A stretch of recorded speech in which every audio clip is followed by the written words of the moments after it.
നമ്മൾ അതിന്റെ ഒരു പ്രോസസ്സ് പൂർത്തിയാക്കിയതിനു ശേഷം നമ്മൾ ബോഡി കുടുംബക്കാർക്ക് വിട്ടുകൊടുക്കുന്നതായിരിക്കും. വീട്ടുകാരോട് നമ്മൾ സംസാരിച്ചിരുന്നു, നമ്മൾ അതിന് മുന്നേ സംസാരിച്ചിരുന്നു, അതിനുശേഷം സംസാരിച്ചിരുന്നു. നമ്മൾ അവരെ കാര്യങ്ങളൊക്കെ പറഞ്ഞ് മനസ്സിലാക്കിയിട്ടുണ്ട്.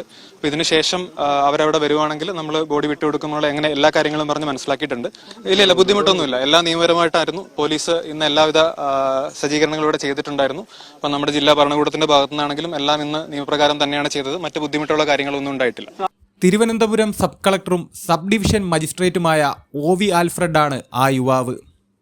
Thiruvananthapuram sub collector and sub divisional മജിസ്ട്രേറ്റായി ആൽഫ്രഡ് OV ചുമതലയേറ്റത് 2024 സെപ്റ്റംബർ മാസത്തിലായിരുന്നു. കണ്ണൂർ സ്വദേശിയായ ആൽഫ്രഡ് ഇതിനു മുമ്പ് പാലക്കാട് ജില്ലയിലും സബ് കളക്ടറായി പ്രവർത്തിച്ചിരുന്നു. 2022 ബാച്ച് സിവിൽ സർവീസ് ഉദ്യോഗസ്ഥനാണ് Alfred. Cherupuzha saint Mary's high school, Thomapuram saint Thomas higher secondary school എന്നിവിടങ്ങളിലായിരുന്നു സ്കൂൾ വിദ്യാഭ്യാസം. 2017 ബാംഗ്ലൂർ ക്രൈസ്റ്റ് കോളേജിൽ നിന്നും കമ്പ്യൂട്ടർ സയൻസിൽ ബിരുദം നേടി. ബിരുദ പഠനത്തിനിടയിൽ സിവിൽ സർവീസ് മോഹം തലയിൽ ഉദിച്ചു.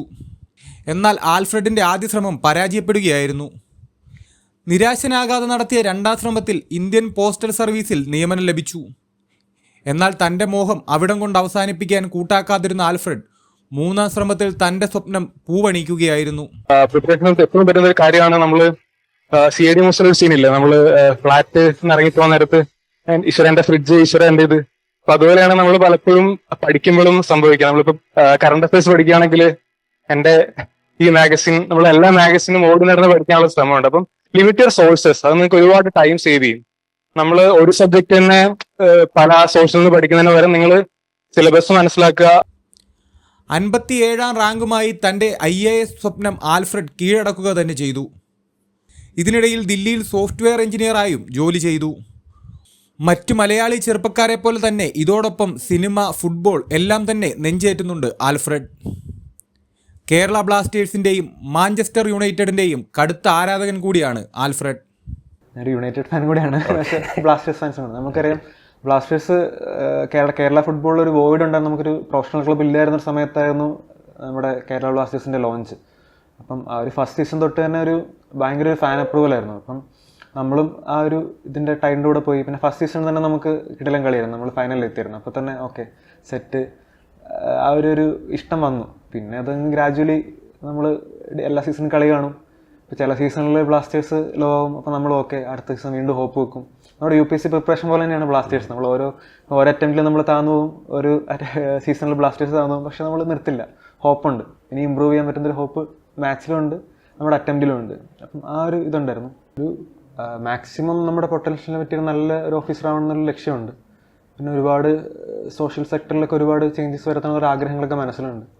പിന്നെ ഒരു ആഗ്രഹം എന്ന് പറഞ്ഞാൽ ഓഫ് കോഴ്സ് ഞാനൊരു ഫുട്ബോൾ ഫാൻ ആയതുകൊണ്ട് ഒരു കേരളത്തിലൊരു നല്ലൊരു ഫുട്ബോൾ എക്കോസിസ്റ്റം ബിൽഡ് ചെയ്യാൻ വേണ്ടി നമ്മുടെ ലിമിറ്റേഷൻസിൽ നിന്ന് പറ്റുന്ന കാര്യങ്ങൾ ചെയ്യണമെന്നൊരു ഡ്രീമും കൂടിയുണ്ട്. അപ്പം അതൊക്കെ എങ്ങനെ വരുന്നറിയില്ല, മാക്സിമം എഫേർട്ട് ഇടണം അതിന്.